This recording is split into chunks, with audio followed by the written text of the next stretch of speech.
Hello guys, আপনারা দেখতে পাচ্ছেন আমরা এখন মোহনায় আসছি। 2 বছর ধরে প্ল্যান করছিলাম, ফাইনালি এসেছি। হ্যালো, গলার ভয়েস এমনিই খারাপ, ঠান্ডা লেগে আরও খারাপ হয়ে গেছে।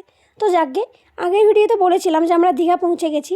চোখের সামনে সমুদ্র থেকে নিজেকে আর কন্ট্রোল করতে পারিনি।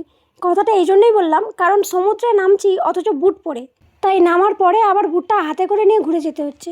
যেহেতু আমরা 9টার আগেই পৌঁছে গিয়েছিলাম, তাই আমরা প্রথমে মোহনা চলে গিয়েছিলাম।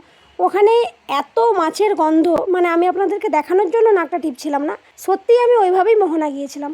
এতটা রাস্তা আসার পরে আমরা প্রথমেই আমাদের এনার্জি ড্রিঙ্কটা খেয়ে নিয়েছিলাম। আর সমুদ্র দেখে আমরা সবাই পাগল হয়ে গিয়েছিলাম, মানে কে কী করছিলাম সেটা নিজেরাই বুঝতে পারছিলাম না।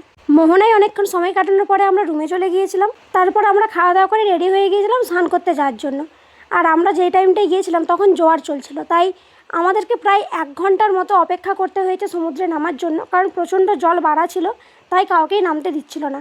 আর যখন আমরা নামি তখন ভিড়টা এতটা পরিমাণে, সেটা আপনারা দেখতেই পাচ্ছেন, প্রচুর পরিমাণে লোক হয়েছিল, প্রচণ্ড ভিড় ছিল।